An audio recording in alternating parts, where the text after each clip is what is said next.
Now that we have some fundamentals in risk management from Chapter 3, and we're starting to immerse ourselves in CSF in Chapter 4, we got to start with why. Why do we have CSF? What is its applicability? So in this section, there's two key things you need to remember for the exam, and then I want to give some context on why those two things are what they are. So the two things are, one, cybersecurity risk continues to increase, and two, cybersecurity risk is continuing to grow in cost. Because of those two drivers, we need CSF, and it's going to help with that pain of those issues, cybersecurity risk. But why is it increasing? So to unpack that, let's start with Dr. Ron Ross, a distinguished fellow of NIST, who says the greatest threat that faces any of us today is the threat of complexity.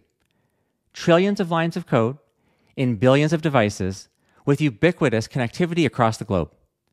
That's a lot of exposed attack surface that can impact a lot of people. And his points here that technology is complicated and everywhere are in my top 10 list of why cybersecurity is hard. So CSF makes cybersecurity easier. Let's contrast that and why we need it with the 10 reasons cyber is hard. So we've covered two, technology is everywhere and it's complex. More on this everywhere thing. So McKinsey, the consulting company, says every company is a software company. I mentioned before an Apple farm relies on software, right? And it relies on its billing system and its supply chain for competitive advantage, which it probably has some custom software for, which kind of makes it a software company even though it's an Apple farm, right? And then from that ubiquitous technology that's connected, we have a daisy chain of sensors and servers and endpoints on the edge and in the cloud that make the attack surface in cyberspace large and growing.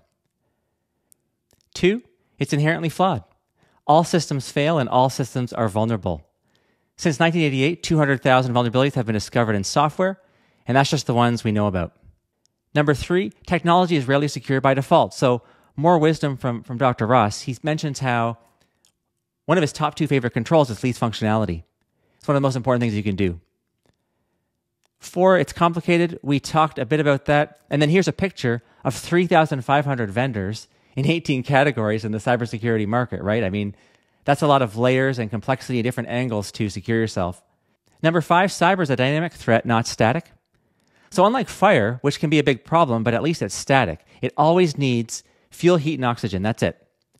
So that never changes and is easier to control than a dynamic risk like cyber, where not only is the threat always changing, it's in fact in an innovation arms race between attackers and defenders. How are you going to keep up with that?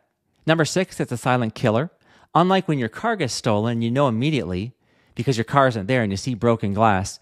In cyber, when your identity is stolen, or if an unauthorized person is in your email, for example, you might not know.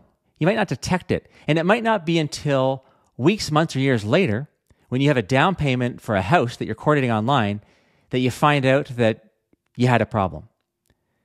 Number seven, economics are driving more actors and capability.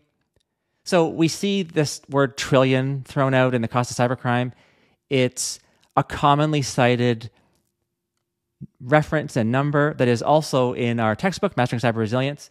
It's here in this Night Dragon video. They're a very reputable kind of industry player.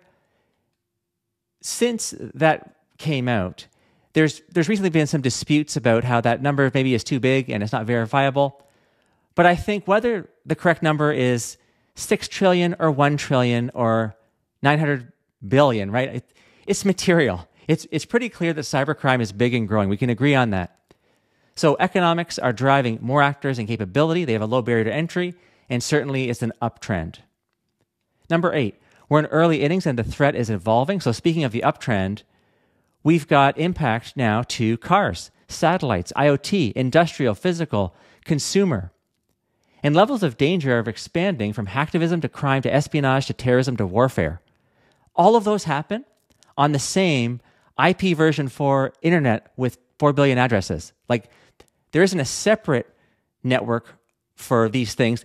The same IP version 4 internet that you buy a yoga mat on from Amazon.com, to quote Gerald Auger, is the same one that crime is happening on. So that's why it's important to be aware of how to protect yourself. Compounded by international anonymity, compounded by legacy security providers, it's the perfect storm. And then number 9, there's a skill shortage. That's why we're here. 10, what I miss, let me know. All right.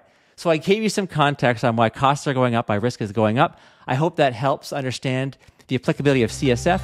So let's learn more about it. I'll see you in the next video.